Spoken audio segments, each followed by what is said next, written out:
All right, we start tonight with another stinging setback for the special counsel, Robert Mueller. President Trump's lawyer, Rudy Giuliani, is saying tonight Robert Mueller will not seek a presidential indictment. Now, it's obvious why Mueller won't even try, because, as we've been telling you, he never had a legal leg to stand on. Now, DOJ guidelines clearly state that a sitting president cannot be indicted. Not to mention Mueller doesn't have a reason to even do so in the first place. Mueller has zero evidence of collusion, has only been focused on the so-called thought crimes of the president, and it's not a crime to have thoughts. Rudy Giuliani also reacting to tomorrow being the one-year anniversary of Mueller's corrupt investigation. Here is part of his interview. Will air tonight with Laura Ingraham. Take a look at this. What is your optimal timeline for this to wrap up? They should do it today. I mean, as soon as possible. I think that they have the facts from which they can write their report. If you're going to write a fair report, fine, write it. If you're going to write an unfair report, write it, and we will combat it. We're ready to rip it apart. The former New York City mayor, he's right about this. He also told our own Laura Ingraham about the damage that this investigation is doing to this country. And here's what he said. When you look at all the main flashpoints, the Trump Tower meeting, the Stormy Daniels payment, the raid on Manafort, the raid on Cohen, is there any one part of that that concerns you more than other parts of that? Yeah, their inability to reach a conclusion that is obvious, and their unwillingness to recognize the damage this does to our country all over the world. This was engineered by Comey. We're going to have much more on this in just a minute with Joe DeGeneva, our own Greg Jarrett, and Laura's full interview with Rudy Giuliani airs tonight right after this program. But first, on the foreign policy front tonight, President Trump, he's not blinking in the standoff with Kim Jong-un and North Korea. Now, remember, Kim Jong-un is now trying to act tough. His ego's been bruised. He's threatening to withdraw from the summit in Singapore. North Korea is also saying that denuclearization will not be on the table. Yeah? Well, President Trump responded by stating directly that his peace through strength policies continues. Take a look. Can the Korean summit be salvaged? We haven't been notified at all. We'll have to see. We haven't seen anything. We haven't heard anything. We will see what happens. Whatever it is. Well, obviously, the liberal media in a frenzy over this development, because think about it, for them to succeed is for the president to fail. For the Democrats to succeed is for the country to fail. But the president is standing firm on denuclearization of the Korean Peninsula. And National Security Advisor John Bolton is also saying this is just part of the game that North Korea always plays, except unlike Clinton, we're not trying to bribe the guy. The question is whether this really is a sign that that they're not taking our objective of denuclearization seriously. You know, Kim Jong-un told South Korean President Moon Jae-in at their April the 27 inter-Korean summit that he agreed to denuclearization. And so if they're walking back from it, we'll find out. I think Sarah Sanders said this morning pretty much what the president's thinking is if they're ready to meet, we're ready to meet. If they're not ready to meet, then they won't meet. And we have the 3 hostages back. He's not firing missiles. He crossed the DMZ. Okay, so far a win. Now what's happening here is the policy of trust but verify. President Trump, he's not giving up anything with North Korea, which is why he keeps saying, well, we'll see what happens. Now, Kim Jong-un, well, he's the one that has made every concession. He gave up the hostages. We didn't have to appease him with a plane load of cash and other currencies or $150 billion like Obama did with Iran. So the ball is in Kim Jong-un's court. He wants to talk. He wants a deal. He wants a better life for his people. President Trump's ready to listen. North Korea will not be allowed to threaten the world and build nuclear weapons. That's a fact. And the president, he's made it crystal clear. All right, we're also getting clarity on another major story tonight. Remember how for the past year, the left-wing media, the Democrats, promising that Trump Tower meeting was somehow the big smoking gun of Russia collusion? Okay, tonight, in spite of media reports, we now have the evidence it was a total dud.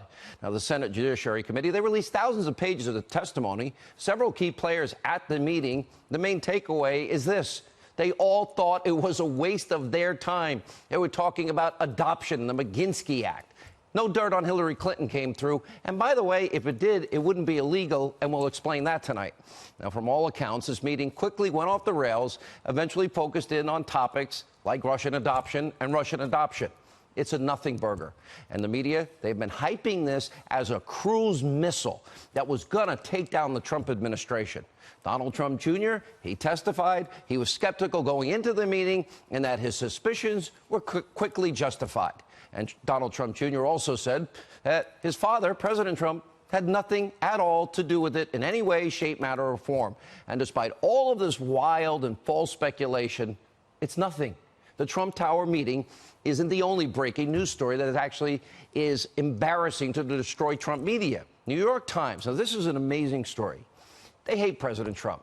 They're now basically tonight confirming everything we have been telling you regarding the biggest abuse scandal in the history of the country. Now, it's not a mea culpa from the liberal New York Times. Frankly, it was inadvertent, which is probably why the so-called paper of record, they're kind of playing cleanup. Now, this was their original headline today. This is pretty amazing. A secret mission, a code name, and anxiety inside the early days of the FBI's Trump investigation. Well, they changed the headline. Code name Crossfire Hurricane, the secret origins of the Trump administration. Great to know somebody in the FBI likes the Rolling Stones. Okay, why would they change it? Let me explain what happened in this article. It's a long article.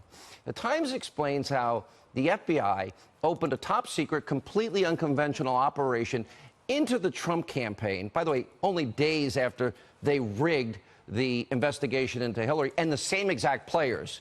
Now, the details were closely guarded by FBI officials. This all happened days, just days, after the same people put the fix in with the exoneration before investigation of Hillary Clinton, rigging it knowing she committed felonies and obstruction of justice. In other words, everything we've been exposing. So to break it down this way, in the summer of 2016, the FBI sends agents to London. They interview an Australian diplomat, Alexander Downer. The Times describes this interview as, quote, diplomatic protocol, highly unusual. Now, remember, Downer's the guy that got drunk one night with some guy, and I thought I knew everybody in the Trump campaign, George Papadopoulos. Never heard of him. The Trump advisor, nobody heard of. And during that night out, while they're drinking, they apparently gossiped like, I guess, mean girls about so-called dirt on Hillary Clinton. Downer then alerted the Australian intelligence agency, who then told their U.S. counterparts. 1, 2, 3, four-way hearsay. Now, this is massive. The Times is confirming that the FBI used four-way hearsay to launch an investigation, just like we've been telling you on the program. By the way, their timeline doesn't match up, and hearsay is never admissible, never mind four-way hearsay, in a court of law. So what the New York Times is proving is we've been right the entire time, and in the process of trying to cover up for their deep state friends and making excuses, they're actually exposing them. The Times and the rest of the media have been trying to get ahead of what is a massive scandal and protect the likes of Comey and McCabe and Strzok and Lynch and Page and everyone else. But they can't, because the facts, the evidence, the truth is finally coming out. And we have been promising you this, and so far what we've been uncovering is only the beginning. This is going to get a lot worse for all of these deep state actors before it ever gets better. Take a look at the side of your screen. James Comey, Andrew McCabe, Loretta Lynch, Peter Strzok, Lisa Page, all at the center of this massive scandal. Comey's a liar and a leaker and probably broke the law in multiple ways. McCabe lied under oath multiple times. He could be facing criminal charges. Loretta Lynch, she tried to compromise the Clinton email investigation to get Comey to say it's not an investigation, it's only a matter. Then you have the FBI anti-Trump lovebird, Strzok and Page. They routinely abuse the president verbally, attacking him in their text messages. And Strzok's fingerprints are all over everything. Now, we'll have more on that in just a second. Now, we have another big story for us to tell you about. The DOJ's attempt to slow walk, stonewall, obstruct Congress from ever seeing over 1.2 million documents about the Clinton email server investigation and the Russia witch hunt, which should be coming to an end. Congressman Mark Meadows, Jim Jordan, Ron DeSantis, they're now asking the president to use his executive authority, instruct the Attorney General, Jeff Sessions, who should be doing it on his own, to immediately turn over all documents that Congress has subpoenaed and has a constitutional right, co-equal branches of government, and a right to oversight and separation of powers. It is insane. It is unfair to you, the American people, that it has come to this, as Congress has the constitutional authority as part of their checks and balances. Rod Rosenstein, he has been concealing information and then needlessly redacting key parts of these things in the name of national security that gets proven later not to have anything to do with national security. Rosenstein claims that, but it's not true. We've seen this lie play out. It's about protecting all of his friends. And meanwhile, he is conflicted from the very beginning of all this. And, by the way, was a no-show for a closed-door hearing with the Senate Intelligence Committee today. I wonder why. Now, several Obama administration officials, they were quoted, but Comey dodged the entire thing. That's telling. Think about this. Congressman Jordan and DeSantis will join us in a few minutes. All right, one more thing tonight. A major follow-up on the former Obama official who at one point voted for the communist for president. This is how this man ever became the CIA director is breathtaking to me, John Brennan. Paul Sperry reporting that Brennan, who has repeatedly threatened President Trump, stay tuned, Mr. President, is now being exposed yet again as a liar, this time by his former colleagues. Now, last May, the former CIA director testified under oath the dossier didn't factor into the intelligence community's assessment of Russia election meddling. We've got the tape to prove it. Take a look. Do you know if the Bureau ever relied on the Steele dossier as part of any court filings, applications, petitions, pleadings? I have no awareness. Did the CIA rely on it? No. Why not? Because we didn't. It wasn't part of the corpus of intelligence information that we had.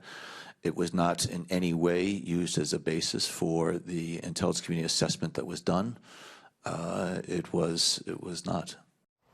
Mike Rogers and James Clapper are contradicting Brennan and saying that, yes, the dossier did play a role into what American intelligence agencies concluded, just like the Nunes memo and just like the Grassley-Graham memo. And on top of all of that, Sperry is reporting that Brennan handpicked Trump hater Peter Strzok to help work on this report.